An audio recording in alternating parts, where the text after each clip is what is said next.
छात्रों, आइए हम कक्षा 6 की हिंदी पढ़ते हैं और आज हम तीसरा पाठ पढ़ेंगे, नादान दोस्त। इससे पहले हम दो पाठ पढ़ चुके हैं और ये नादान दोस्त नामक जो पाठ है ये एक कहानी है और इस कहानी की रचना प्रेमचंद जी ने की है। प्रेमचंद जी एक मशहूर कथाकार हैं, कहानीकार हैं। उनके द्वारा लिखित कहानियाँ बहुत ही प्रसिद्ध हैं और मशहूर हैं। आज भी उन कहानियों को लोग पढ़ना पसंद करते हैं। आपको वक्त निकालकर आपके पाठ में दिए गए इस कहानी को पढ़ना चाहिए। यह कहानी बहुत ही रोचक है, बहुत ही मज़ेदार है। आपको पढ़ने पे बहुत मज़ा आएगा। आप इसको पढ़िए और मैं इस पाठ का सारांश आपको बताऊंगा। इस पाठ की कहानी को कम से कम समय में बताने के लिए मैंने इसका सारांश यहाँ पर लिखा हुआ है। तो इस सारांश की भी तस्वीर मैं आपको भेज दूंगा और उसे आप पढ़ सकते हैं और इसको पढ़ने के पश्चात आपको सारे सवालों के जवाब इस सारांश में ही मिल जाएंगे। आपको कहीं और से ढूंढने की आवश्यकता नहीं पड़ेगी।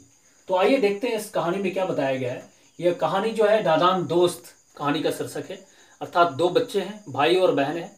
वह चिड़िया के दोस्त हैं और वह नादानी कर बैठते हैं। किस प्रकार की नादानी करते हैं, उनसे किस प्रकार की अनजाने में भूल हो जाती है, किस प्रकार की गलतियां हो जाती हैं, उसके विषय में इस कहानी में हम आगे जानेंगे।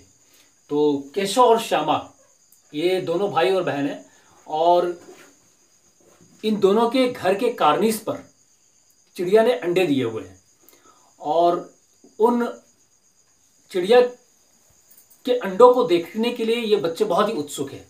इनके अंदर बहुत ज़्यादा रुचि है कि वह चिड़िया के अंडों को जल्द से जल्द देख पाएं। प्रतिदिन सुबह उठते ही वह अपनी आंखों को मलते हुए छत की ओर पहुंच जाते हैं और छत के पास पहुंचकर अपनी नज़रें गड़ाए रहते हैं उन चिड़िया के अंडों को देखने के लिए।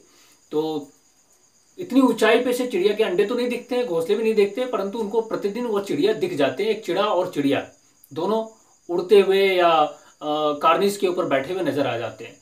कार्निस वास्तव में कहा जाता है छत के कोने को। छत का जो कोना वाला हिस्सा होता है, जो बाहर की ओर निकला हुआ होता है, उसको कार्निस कहा जाता है। उस कार्निस पर घोंसला बनाया हुआ है चिड़ियों ने। और ये बच्चे जो है, इनको नाश्ते तक की फिक्र नहीं रहती है। सुबह दूध और जलेबी की भी फिक्र नहीं रहती है। ये सुबह उठते ही सबसे पहले चिड़ियों को देखने के लिए जाते हैं और चिड़ियों को लेकर के इनके मन में बहुत ज़्यादा उत्सुकता है। बहुत सारे सवाल मन में उठते रहते हैं। ये बहुत कुछ उन चिड़ियों के विषय में जानना चाहते हैं, परंतु इनके सवालों का जवाब देने वाला कोई नहीं है, क्योंकि माँ को घर के काम से फुर्सत नहीं है। माँ अपने घर के काम में व्यस्त रहती है और पिताजी जो है वह पढ़ने लिखने के काम में ज़्यादा व्यस्त रहते हैं। इसकी वजह से बच्चे जो है, जब सवालों का जवाब मिलता नहीं है तो वह एक दूसरे से ही बात करके तसल्ली ले लिया करते हैं, संतुष्ट हो जाया करते हैं। तो चिड़िया के अंडों को लेकर या चिड़िया के बच्चों को लेकर के बच्चों के मन में क्या क्या सवाल आता है, केशव और श्यामा जो है किस प्रकार के सवाल एक दूसरे से करते हैं और कौन कौन सा जवाब ढूंढते हैं, आइए देखते हैं। इसमें कुछ सवाल लिखे हुए हैं। उनके मन में यह सवाल उठते हैं कि अंडे कितने बड़े होंगे, किस रंग के होंगे, कितने होंगे, क्या खाते होंगे, उनमें से बच्चे कैसे निकलेंगे, बच्चों के पर कैसे निकलेंगे, अर्थात बच्चों के पंख कैसे निकलेंगे, घोंसला कैसा होगा। इन सवालों का जवाब देने के लिए उनके पास कोई नहीं था, किसी के पास फुर्सत नहीं थी। ये दोनों स्वयं अपने बल पर इन सवालों का जवाब ढूंढने का प्रयास करते रहते हैं। वो अंदाजा लगाते हैं कि ऊपर घोंसले में रह रहे चिड़िया और चिड़ा जो है वह किस प्रकार की परेशानियों का सामना कर रहे होंगे। क्या वहां बच्चों ने जन्म ले लिया होगा, और अगर बच्चे जन्म ले लिए होंगे तो उनको खाने के लिए दाना कहां से मिलता होगा, पीने के लिए पानी कहां से मिलता होगा, उनकी प्यास कैसे मिटती होगी। ये सारे परेशानियों का वो अंदाजा लगाते हैं दोनों आपस में बात करते हुए, और अंदाजा लगाते हुए फिर ये सारी तैयारी भी करते हैं। ये सोचते हैं कि अब शायद 2-4 दिन बीत गए हैं और इन 2-4 दिनों में जरूर चिड़िया के अंडों से बच्चे निकल आए होंगे। तो बच्चे निकल आए होंगे तो इनके लिए दाने और पानी का इंतजाम करना चाहिए।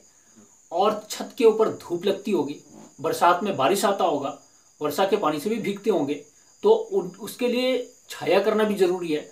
तो इसके लिए सारे इंतजाम उनके द्वारा किए जाते हैं। ये कल्पना करते हैं, अनुमान लगाते हैं और अंदाज के अनुसार सारी चीज़ों की तैयारी करते हैं।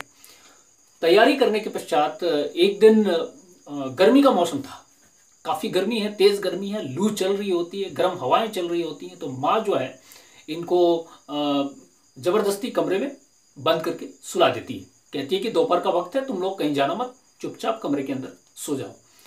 ये बच्चों को तो नींद आती नहीं है, क्योंकि बच्चों का पूरा ध्यान तो चिड़िया के घोंसले पर टिका हुआ है। वह तो जल्द से जल्द यह जानना चाहते हैं कि अंडों से बच्चे निकले या नहीं निकले। परंतु माँ भी साथ में सोई हुई है, माँ को नींद आ जाती है, माँ गहरी नींद में सो जाती है और बच्चे सोने का नाटक कर रहे होते हैं। वह ऐसा नाटक करते हैं जैसे कि वह गहरी नींद में सोए हुए हैं। वो अपनी सांस को भी रोके हुए हैं पूरी तरह से, यहाँ तक कि सांस की भी आवाज़ नहीं सुनाई दे रही है और आंखों को कस के जबरदस्ती उन्होंने बंद किया हुआ है, लेकिन वह सोए नहीं है। जैसे वो देखते हैं कि माँ सो गई है, वह चुपके से बिस्तर से उठते हैं और दरवाजे की खिड़की खोलते हैं और आराम से बाहर निकल जाते हैं।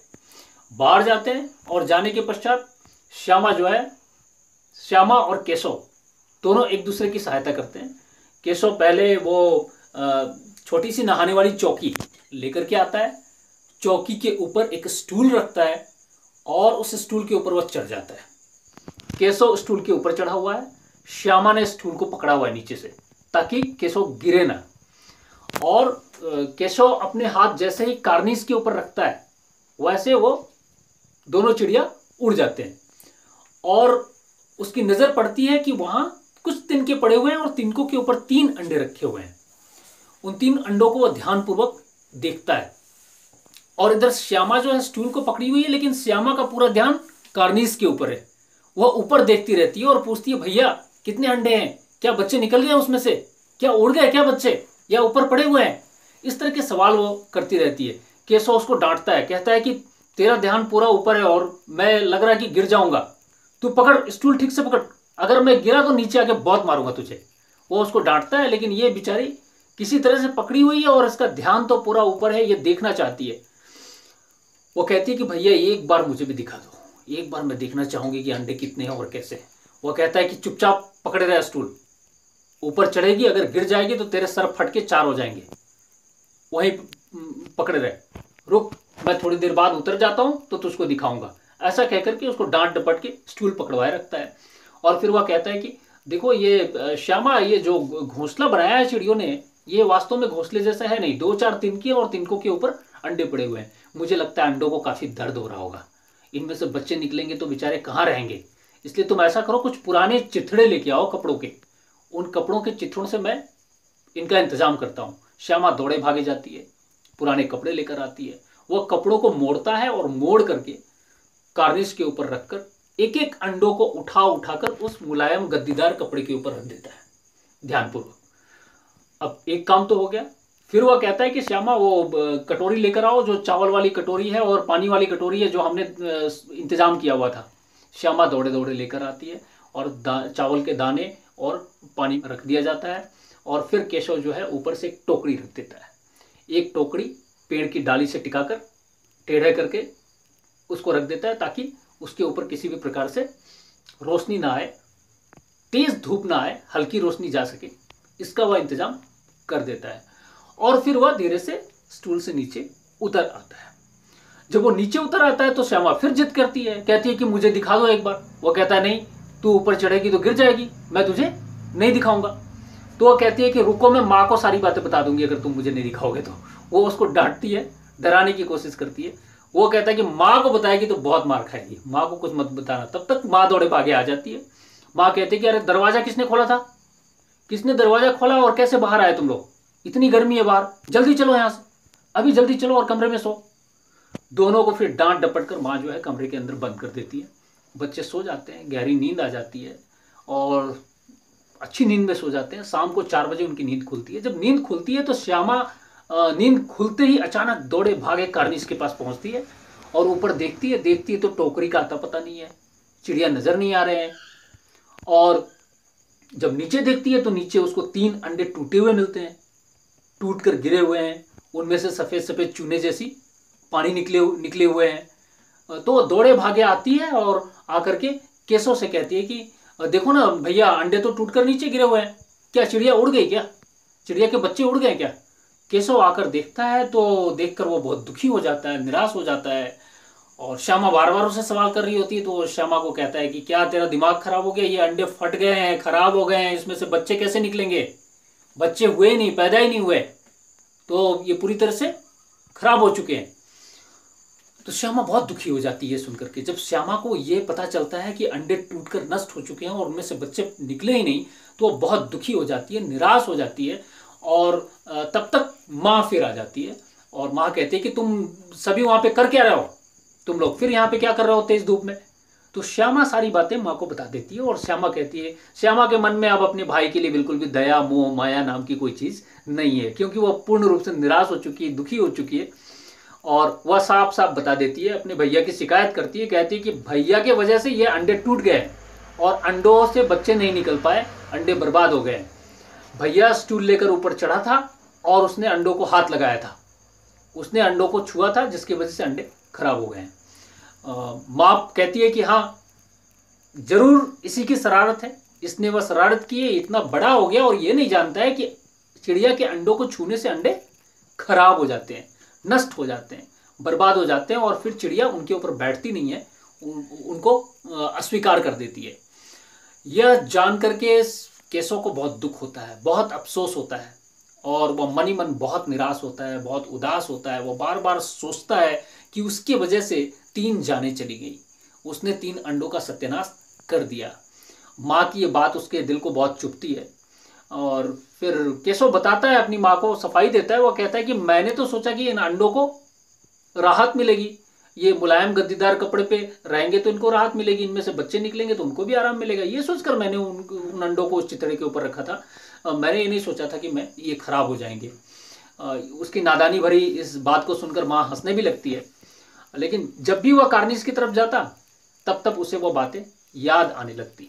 इस प्रकार ये जो 2 नादान बच्चे थे, चिड़िया के दोस्त थे, ये दोस्ती में मदद करना चाहते थे, चिड़िया के बच्चों की सहायता करना चाहते थे, चिड़िया की भी सहायता करना चाहते थे, उसी के लिए उन्होंने सारा इंतजाम किया था। परंतु उनके नादानी की वजह से चिड़िया के अंडे खराब हो जाते हैं, नष्ट हो जाते हैं। वो भोले भाले थे, मासूम थे और सच्चाई से अनजान थे। इसी वजह से चिड़िया के अंडे नष्ट हो जाते हैं और इस वजह से इस पाठ का नाम नादान दोस्त रखा गया है, क्योंकि वह काफ़ी मासूम थे और मासूमियत में उन्होंने गलती कर दिया। इस प्रकार से ये सारांश समाप्त हो जाता है। तो छात्रों, ये सारांश पूरा इसमें लिखा हुआ है, सारी चीज़ें लिखी हुई हैं, आप इसको देखकर पढ़ भी सकते हैं। अगर आपको इंटरनेट की सुविधा ना हो और समस्या हो रही हो पूरी वीडियो देखने में, तो आप ऐसा कर सकते हैं कि इसको पढ़ लीजिए। इसको पढ़ने के पश्चात भी आपको पूरी कहानी मालूम हो जाएगी और इसके आधार पर दिए गए प्रश्नों का उत्तर आप लिखकर मेरे पास भेजिए। धन्यवाद।